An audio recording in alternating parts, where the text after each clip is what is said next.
Hey, welcome into Dom Time. Thanks for joining us tonight. Standardized testing, the PSSAs in Pennsylvania, any form of it, New Jersey has it, most states, all states have it right now. So-called high-stakes testing has led to things in just the last week that we've talked about, a cheating scandal in Atlanta, Philadelphia, a bunch of cities across the country, teachers allegedly changing answers. But it's also led to what our guests have a lot of expertise to talk about tonight, parents opting out of that test. In studio with us is Jesse Bacon, and Jesse represents a group that is a grassroots in the public schools and has raised some objections to the standardized testing we're talking about. And we're going to go to Penn State. Associate Professor Dr. Tim Slecker is with us. And Dr. Tim has been in the news. I've seen his name a lot around parents opting out of this, even so-called religious reasons. Dr. Tim, welcome to Dom Time.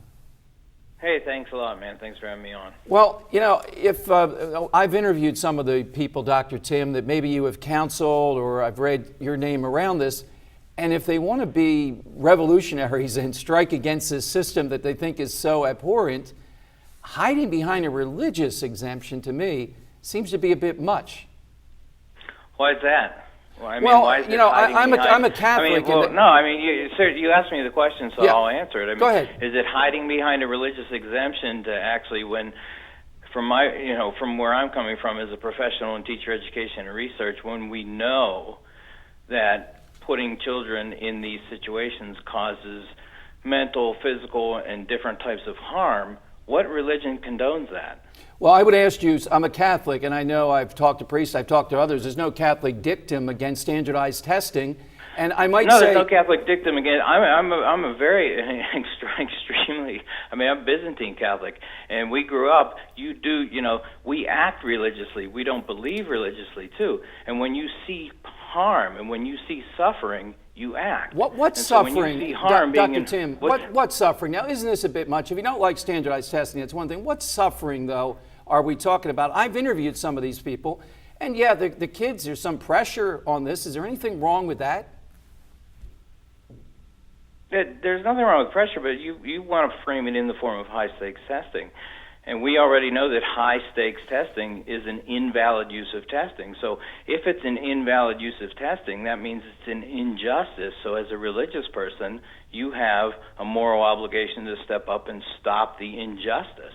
So if you want to talk about high-stakes testing, they're an invalid indicator, and they're being used inappropriately to do everything from classifying students with special needs to saying whether or not teachers themselves have some type of effectiveness. The tests were never designed to do that.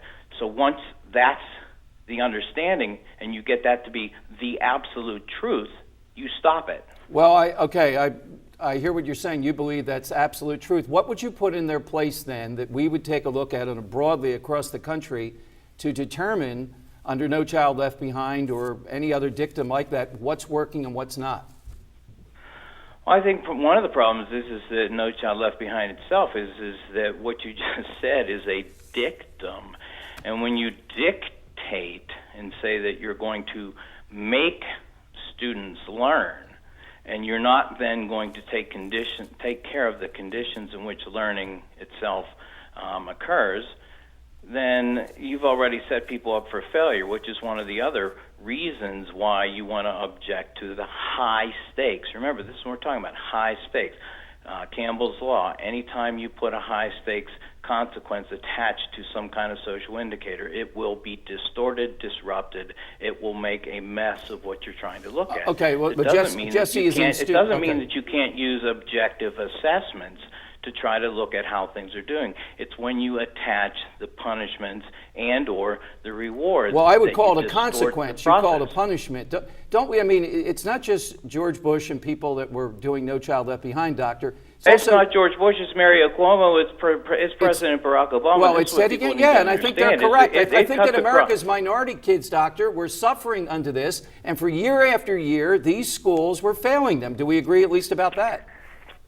And I will tell you now that since we have 12 years of No Child Left Behind, the research is conclusive that those kids that we were supposed to help under this ruse are actually worse off than they were prior to No Child Left Behind, and the research is absolutely clear on that. So there's absolutely nothing there behind this, and that's what people who in the beginning, from the very early on, said this is a ruse, because they knew that you don't help poor minority kids by testing them. You want to help kids do better in biology? Excuse me, Doctor. You provide listen, you want to help kids do better in biology? You provide them biology teachers, biology equipment. You don't provide them biology tests. Yeah. Okay. I was a teacher in the early 2000s, at the beginning a lot of this in Chicago, and I started to hear, Chicago is a great historic civil rights community, and it was really scary to hear the language of the civil rights movement, I would say, distorted to the right to take a test. The right to an education is about so much more than that right to fill in bubbles. But everybody agrees with that. Teddy Kennedy, are you telling me Teddy Kennedy was about distorting the civil rights movement? Or isn't it true the Chicago Public School Teachers Union is an outfit that's out of control? We've seen recently. I think, you ask about the growth of the opt-out movement, and I think that the reason the opt-out movement is growing, groups like Dr. Slecker's, is that Chicago shows that you can fight and win, even if, as you say, all the major political figures are arrayed against you. And I think that, Chicago Teachers Union has shown that standing together on these issues gets you support. Are they standing together for kids? Are they standing together for adults? Is there a agenda about the teachers? All we can go on is the public opinion data in Chicago that showed 66% of parents with children in the Chicago public schools supported the strike. And, I'm a parent, and I trust those parents to make that call. And Dr. Slecker, any final comments from you? No, Dom. I mean, that's the thing. One of the reasons why Chicago has been extremely successful is that they have been able to transform and move away from advocating for what supposedly is just good for teachers, and their move to advocate what's right for kids first.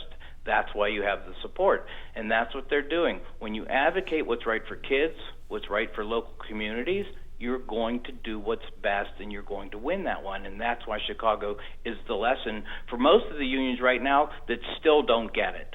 All right, Doctor, thank you very much. Thanks for coming on tonight. We appreciate it. Sure, thanks, Tom. All right, coming up, more with Jesse in studio as we continue talking about standardized testing. And you can see the heat, the passion that's involved in this, because we're talking not just about money, we're talking about America, the lives of generations of kids to come. More straight ahead on Dom Time.